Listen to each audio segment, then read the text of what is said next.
What's going on, guys? Thebiggeee here. I've been asked a lot on my streams how I started on Twitch and what's the best way for someone who's starting fresh as a new spawn on Twitch and how they can progress themselves in the early stages of Twitch. So here is my tips and tricks on how I started. This may not be the best way, but this is how I started, and this is what I found out when I first started on how to work Twitch if you're a new spawn. Here we go back. This is the moment. Tonight is the night. We'll fight till it's over. So we put our hands up like the ceiling can. When I first started out on Twitch, the first thing I thought, what games do I play? What do I use webcam? Do I not use webcam? What settings and stuff? I'm not going to go too much into settings on this video.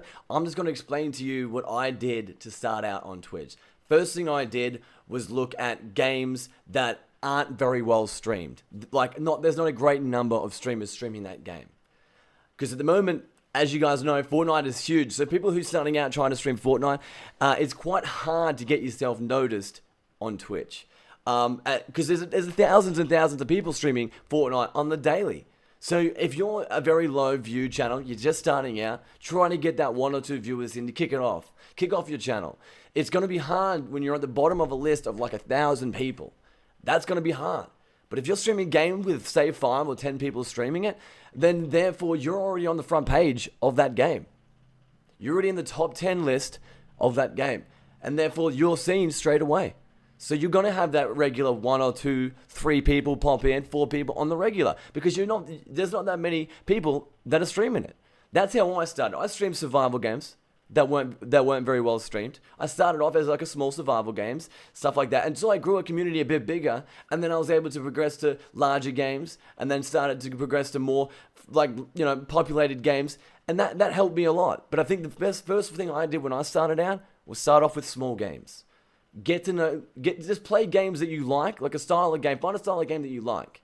Survival games, first-person shooter games, and find a game that isn't very well streamed, that isn't very well at all.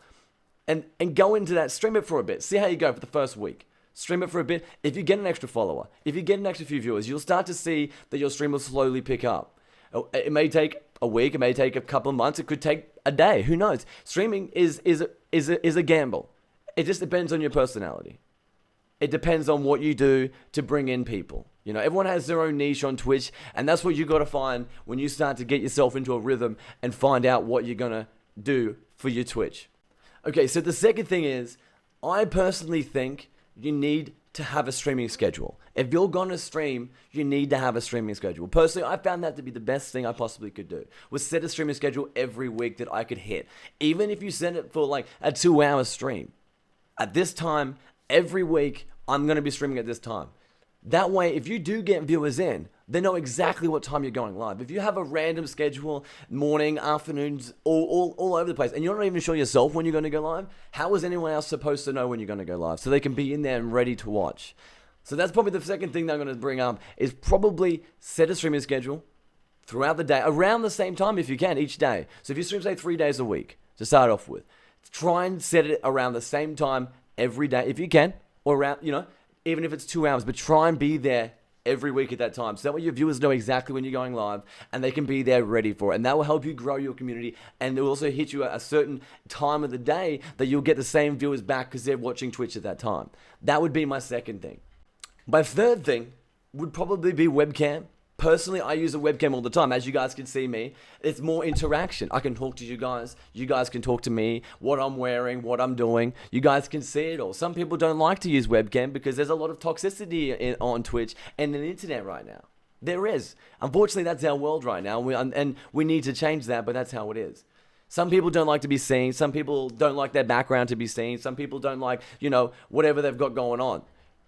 But personally, I've found the best thing from watching other streams as well, having a webcam. If you can get yourself to get a webcam and put yourself live on the internet, I think that's the best way to interact with your viewers. They can see what you're doing. They can see when you get angry. They can see you throwing shit across the room. They know what's going on. They can see that. If they just hear it, it's a little bit different because you don't get as much, that type of connection with your viewing.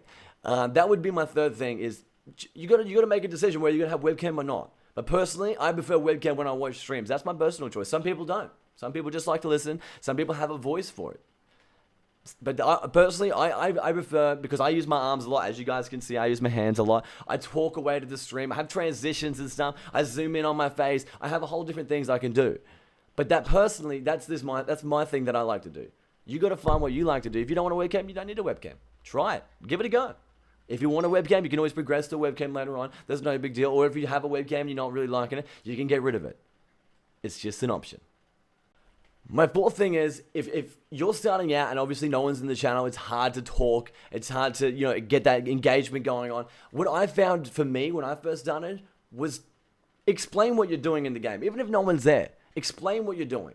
What you're doing, like, I'm going to go over here and try and see if I can get this, Or, if I'm going to go and do this, I'm going to try and do that. Explain what you're doing. Because people who are watching, they're lurking, they may not say anything. So, it's hard to kind of interact with them. So I found the best way for me, personally, was to just kind of narrate what I'm doing. Whether you have a webcam or you don't have a webcam, just narrate what you're doing. Just be like, I'm going to go chop some wood now because I really need some wood. Or I'm going to go play this game. I'm going to go sneak around this corner because this guy might be here or whatever. Just talk and narrate your game. Because then they can come in and go, oh, okay, this guy's talking. This guy's all right. He's talking away. I like his voice or whatever. He's cool. I'll drop a follow. I'll say hi. And sometimes, they see you're talking, you're interacting with, even though there's no one in there. At least that way they can see what you sound like, what your interactions are, and how you explain games. That's another thing that I found a lot when I did it, when I had no one watching, was I just kind of narrated what I was doing. And that helped me a lot, because the people come in and go, hey man, I've been watching for like the last 15 minutes, and I really like the fact that you telling people where they're going and what you're doing, even though you're not having anyone in the stream, rather than just sitting there in complete silence, just kind of playing, waiting for that person to jump in and say hi. I found the best way to do it for me was narrate what you're doing. And my fifth thing I'm going to have to throw out there is be engaging. Talk to them when they are in the stream. Ask them how they are. Because at the end of the day, Twitch is about the community. If you're going to grow, you need a community. You got to be interacting. You got to ask them how they're going. What did they get up to today? What games they're into? How far they've gone into a game. What their rank is if they do professional games or whatever. Let them know and try and make it more personal. Then they're going to come back and be like, I remember this guy last time. He really liked this, or he really liked this sport, or he's into those kind of drinks, or he likes these kind of games, or he plays on PlayStation, Xbox, or PC. Find these things out just from a viewer. There's a lot of things you could do and ask questions, and then they can ask you the same questions. Be like, hey man, do you like PC? And then while they're in there, while you get them talking for about 5 minutes, they've been in your channel lurking, and they're like, I can have a conversation with this guy. This guy's not too bad. That was probably the best thing for me. I can talk underwater, chat.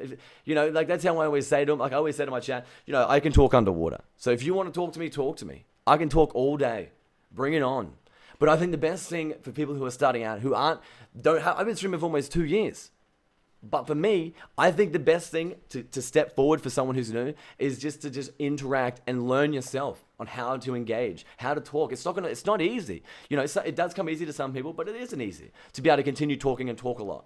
So just try your best in certain sections to just try and interact if there is someone there. See how they're going, what they're up to, because they do live day-to-day lives as well. They can't always be in your streams, so find out what they're getting up to. You know what I mean? That would be my fifth and last thing that I would throw out there for those who are starting out. Best of luck on Twitch, guys. All the best. Pop into a channel sometimes if you need some more advice. Don't be afraid to ask. Our community is very welcoming. So thank you guys for watching. I appreciate that. And I hope you guys have a fantastic time. Thanks for watching.